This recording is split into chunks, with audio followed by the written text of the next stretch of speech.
Good morning student, जय स्वामीनारायण। आज हम संस्कारी भारत में पुष्प 10 पढ़ेंगे। इसमें आपका पाठ का नाम है द्वादश ज्योतिर्लिंगा।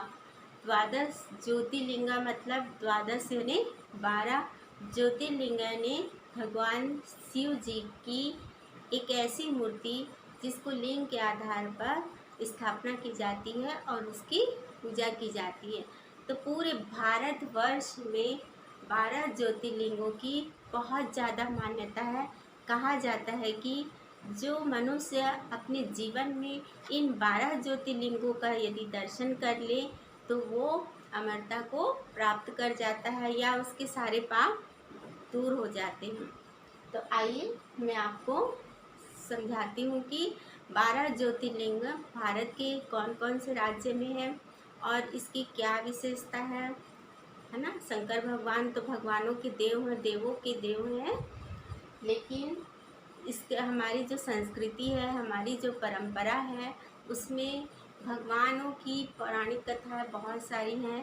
हिंदू धर्म में उसको हमें जानना चाहिए और समझना चाहिए। पाठ का वाचन है द्वादश ज्योतिर्लिंगा।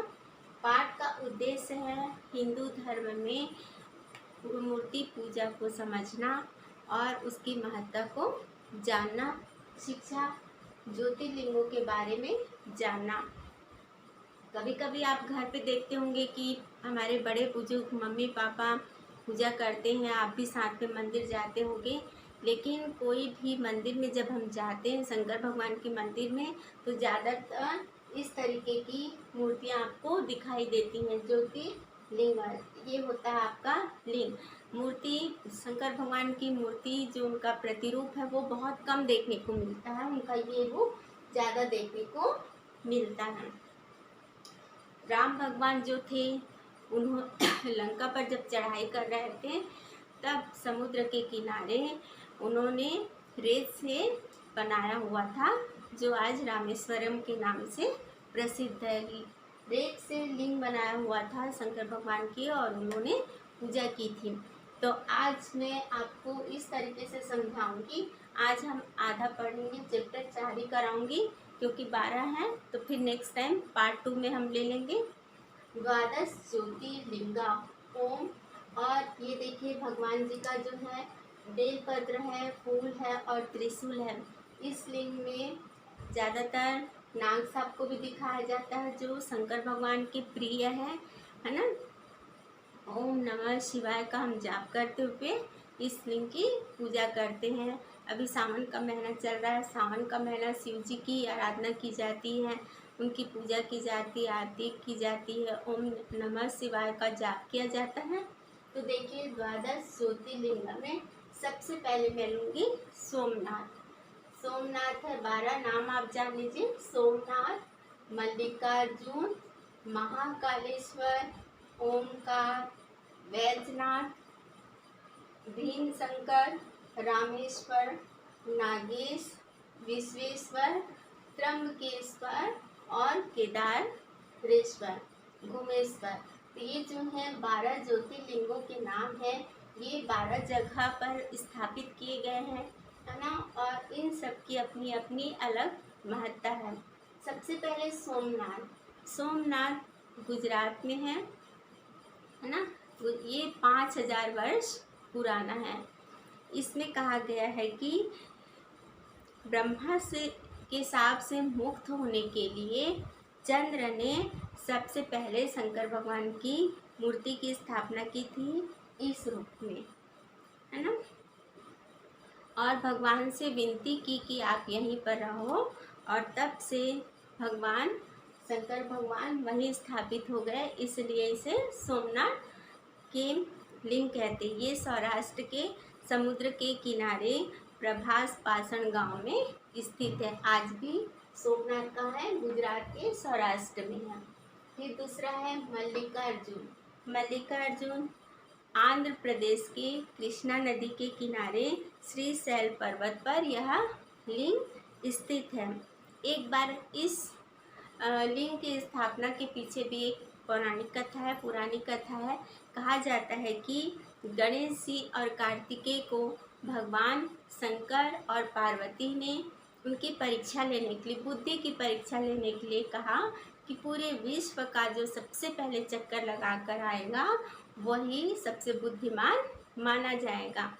तो गणेश भगवान जी माता पिता की पद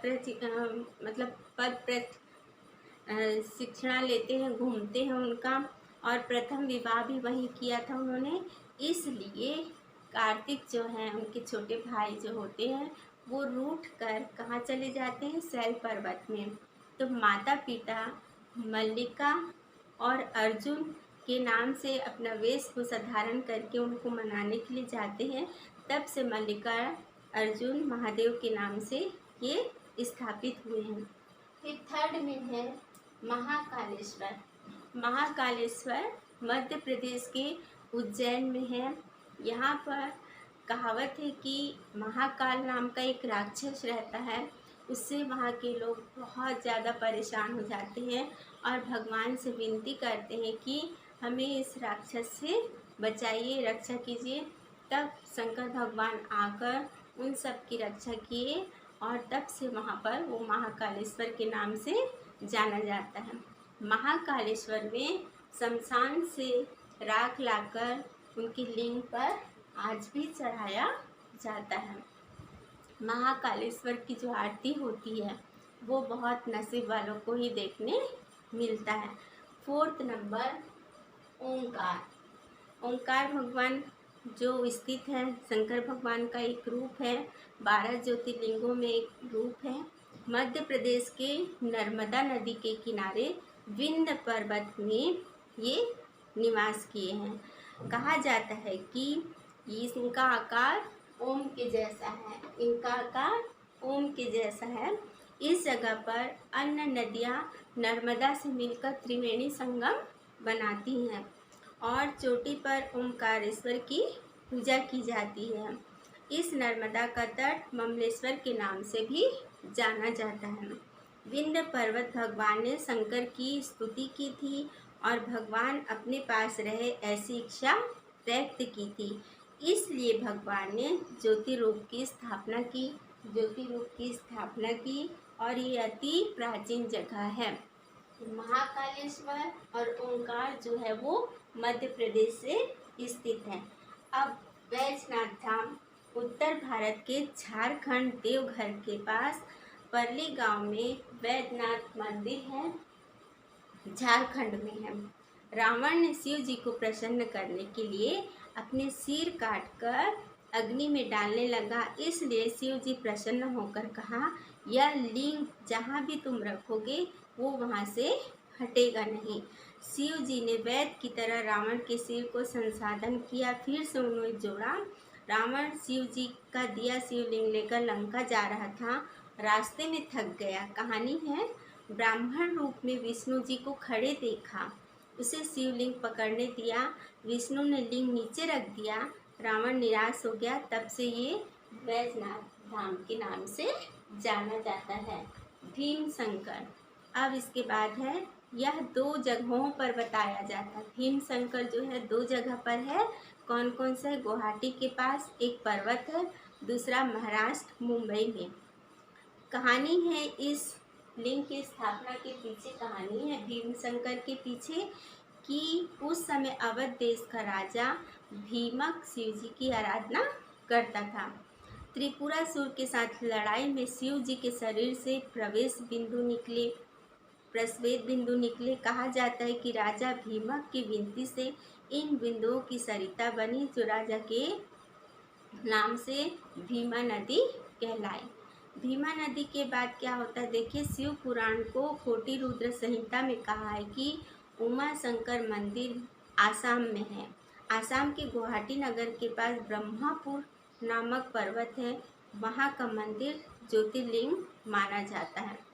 कथा ऐसी है कि आसाम में एक राजा शिव भक्त थे, उसके राज्य में असुर भक्तों को परेशान करता था। असुर यानी राक्षस, भक्ति में विघ्न डालता था। एक बार राजा शिवलिंग का ध्यान कर रहे थे, तभी वहाँ एक राक्षस तलवार लेकर आ गया और प्रहार किया। एक खड्ग से प्रहार से शिवलिंग में शिव जी प्रकट हुए और सारे असुरों का नाश किया। तो आज हमने सोमनाथ, मल्लिकार्जुन, महाकालेश्वर, ओंकार, वैद्यनाथ धाम और भीमशंकर पढ़े। तो सोमनाथ जो है वो सौराष्ट्र में स्थित है, मल्लिकार्जुन जो है आंध्र प्रदेश में है, महाकालेश्वर और ओंकार जो है वो मध्य प्रदेश में है, वैद्यनाथ धाम झारखंड के पास है और भीमशंकर जो है वो है आसाम और मुंबई, 2 जगह पर माना जाता है। तो आज मैं आपको भाग 1 में 6 ज्योतिर्लिंगों के बारे में बताई हूँ। भाग 2 में हम फिर 6 ज्योतिर्लिंगों के बारे में पढ़ेंगे। धन्यवाद।